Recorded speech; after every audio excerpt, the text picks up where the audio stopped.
ሰላም ጤና ይስጥልን የተወደዳችሁና የተከበራችሁ አድማጭ ተመልካቾቻችን እንደምቆያችሁን የዕለተ ቅዳሜ ነሐሴ 2 2018 ዓ.ም ሰበር መረጃዎችን ይዘንላችሁ ቀርበናል። መረጃዎቻችን ቶሎ እንደርሷችሁ ዩቲዩብ ቻናላችንን ሰብስክራይብ፣ ላይክ፣ ሼር ማድረግ አብራችሁን ቆዩ።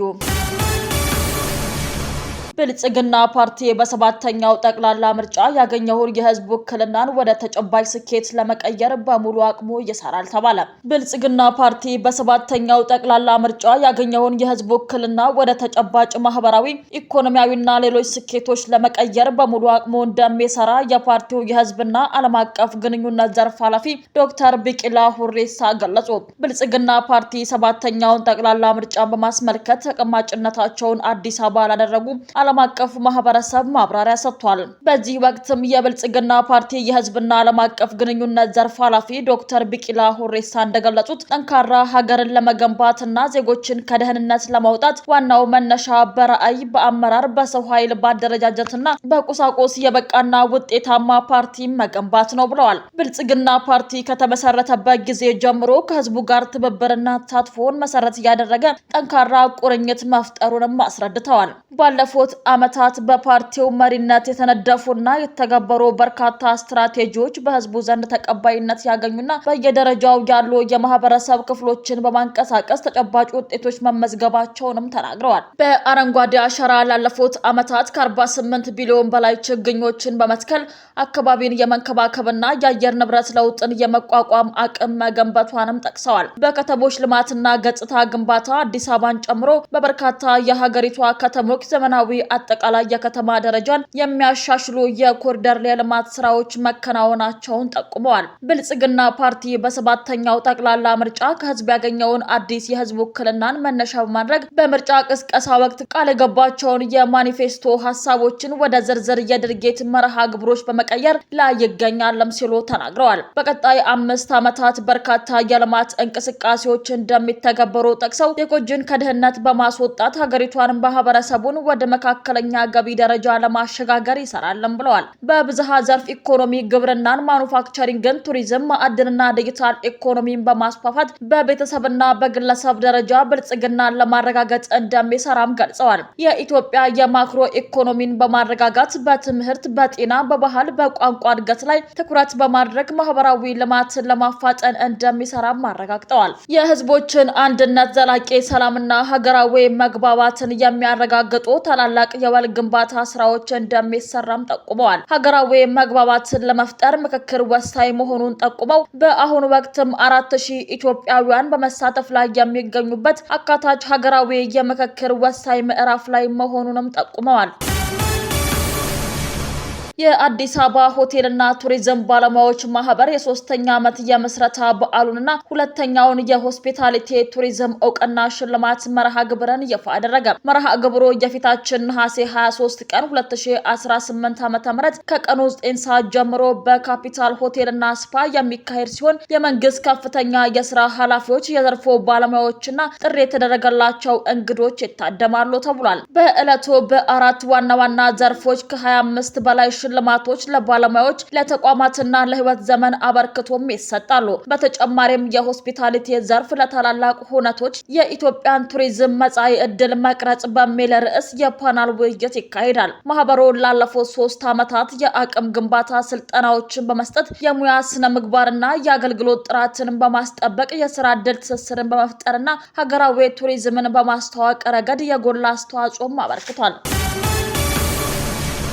በኢትዮጵያ በትምህርት ዘርፉ የሰው ሰራሽ አስተውሎት ኤአይ አጠቃቀም ላይ ያተኮረ ጥናታዊ ጽሑፍ ይፋ ሆነ። በኢትዮጵያ የትምህርት ስርዓት ውስጥ የሰው ሰራሽ አስተውሎትን ኤአይን በኃላፊነት በውጤታማነትና ሰብአዊ እሴቶችን ባከበረ መልኩ ለመተግበር የሚያስችል አዲስ ጥናታዊ ማዕቀፍ ይፋ ተደርጓል። ከዚሁ ጋር ተያይዞ አካታች የትምህርት ቴክኖሎጂን መፍትሄዎችን ለመምህራን ሙያዊ እድገትና ለተማሪዎች የተሻለ የትምህርት ውጤት በሚል መሪ ቃል የትምህርት ቴክኖሎጂ ሴሚናር ሴሚናርና ኤግዚቢሽን ተካሂዷል። የሴሚናሩን መርሃ ግብር በንግግር የከፈቱት የኮተቤ የትምህርት ዩኒቨርሲቲ ፕሬዝዳንት ዶክተር ተሾመ ነቃ ጥበብ የመምህራንን ዲጂታል ክህሎትን ማሳደግና ሰው ሰራሽ አስተውሎት ኤአይ በትምህርት ላይ በአግባቡን መጠቀም አስፈላጊ መሆኑን አብራርተዋል። ኤአይ በኃላፊነት ስሜት በቂ የፖሊሲ ድጋፍና ቀጣይነት ባላቸው የቁሳቁስና የአቅም ግንባታ ስራዎች ሲታጀብ እንደ መልካም አጋጣሚ እንጂ እንደ ስጋት መታየት እንደሌለበትም አሳስበዋል።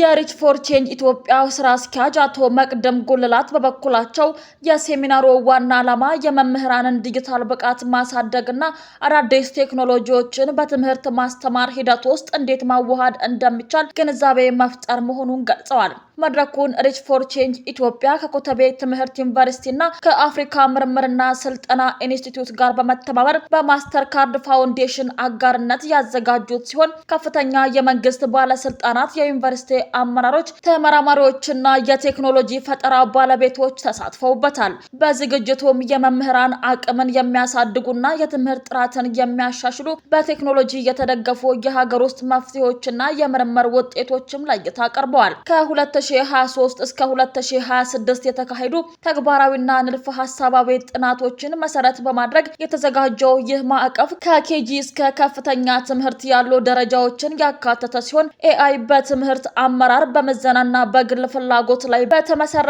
ትምህርት ላይ የሚኖረውን ሚናም ዳሶታል።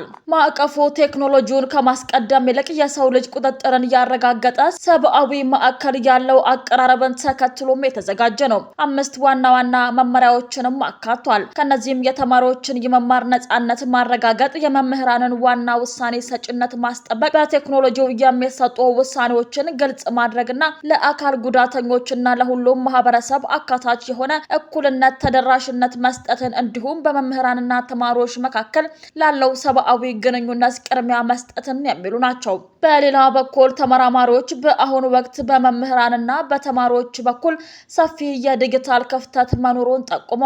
መምህራን ቴክኖሎጂውን ለራሳቸው የሚጠቀሙበት ከ15 እስከ 20% ብቻ ሲሆን ተማሪዎች ግን ከ85% በላይ እየተጠቀሙበትም ይገኛሉ። ይህ ክፍተት ተማሪዎችን ወደ ኮፒ ፔስት አሰራር እንዳያዳግታቸው ስጋት የደቀነ በመሆኑ ተቋማት የፕላጂያሪዝም ማረጋገጫና የኤአይ መፈተሻ ሶፍትዌሮችን ስራ ላይ እያዋሉ ይገኛሉ። በአሁኑ ወቅትም ዩኒቨርሲቲዎች እስከ 20% ድረስ ኤአይን ለሰዋሰው ማረሚያና ለምንጭ አቀማመጥ መጠቀሚያ ቢፈቅዱም ሙሉ በሙሉ በኤአይ የተሰሩ የምርምር ስራዎች ግን የማይቀበሉ መሆኑም ተገልጿል። ኤርትራ ወታደሮቿን ወደ ትግራይ ማስገባቷ ህጋዊ ኢላማ ያደርጋታል ሲል አምባሳደር ሱሌማን ደደፎ ተናገሩ።